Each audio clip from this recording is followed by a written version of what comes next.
Dunia, 18 ans, a immigré en France avec ses parents depuis déjà des années. Ces derniers l'obligent maintenant à se marier avec un homme de leur choix, ayant la possibilité de la faire vivre, tout en payant son éducation.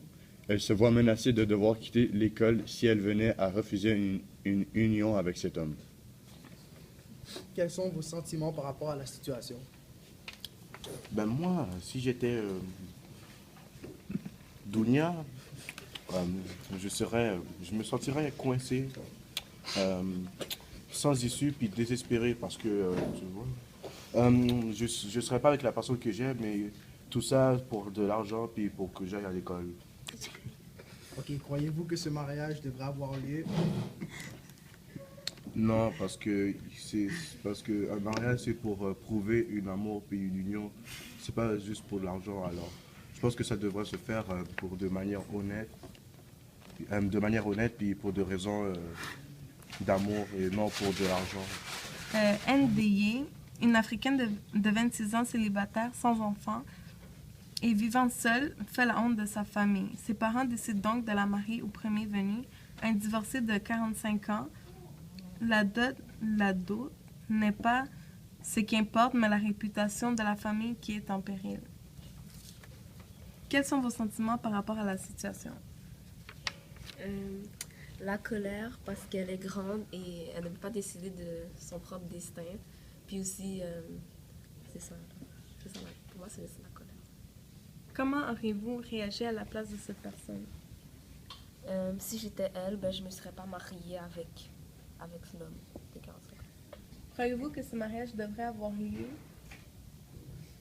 Non, parce qu'elle est adulte, donc elle peut décider elle-même avec qui elle va se marier, puis c'est aussi contre ses droits. L'avenir de cette personne sera-t-il grandement affecté?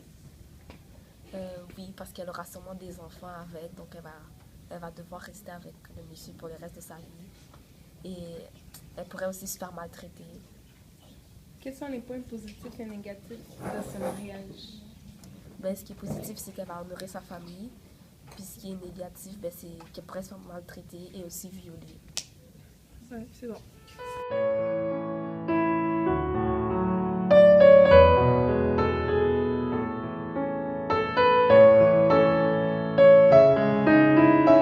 Mes parents, le reste c'est ça, c'est mes parents. Ma mère s'est mariée quand elle avait l'âge de 14 ans, elle vient ici à Jean-Roux.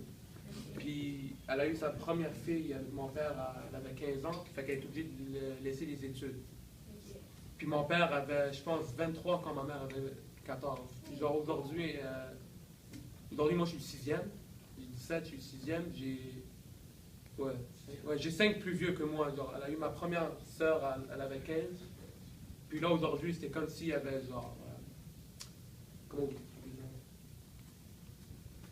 je sais pas comment vous expliquer ça, mais anyway, ma mère et mon père, c'est des cousins.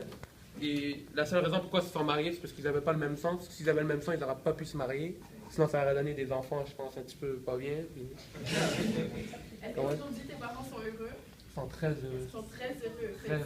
Ça a bien fini. Ouais, exactement. C'est ça que je dis, c'est qu'ils ont... C'était plus dur au début.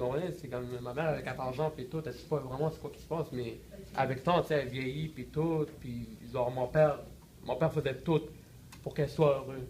Puis aujourd'hui, c'est ça qu'ils sont là, ensemble. Personnellement, la fille, mais comme j'ai vu son mariage et tout, dans le fond, qu'est-ce qui s'est passé, c'est que la fille, elle est indienne. Elle est... Ok, la fille, elle est indienne, puis elle habite ici au Canada. Puis dans le fond, ses parents l'ont fait marier un jeune homme qui habitait en Inde à cause de l'argent, mais comme elle a connu par FaceTime, fait qu'ils ont fini par s'aimer, mais le mariage a été arrangé ici au Canada. Fait que là, il est venu ici. Puis là, sur le moment du mariage, elle arrive, elle va marcher pour l'aller, puis elle voit qu'en avant, c'est pas l'homme, c'est son frère. Fait que là, elle est tombée amoureuse du garçon, mais il n'y a personne qui lui a dit que finalement, c'était son frère qu'elle devait marier. Fait que là, elle est arrivée, puis elle a été obligée de le marier quand même, parce que sa famille sinon ils allaient protester. Fait qu'elle était déjà habillée dans sa robe de mariée et tout, puis elle a été obligée de signer les contrats, puis de se marier avec son frère. Mais dans le fond, c'est le frère du garçon qu'elle aime, mais elle n'aimait pas lui, le garçon. Ok, c'est une histoire vraie comme c'est passé. Ouais, ça s'est passé ici, il n'y a même pas un an qu'ils sont mariés. Wow. Ok, explique.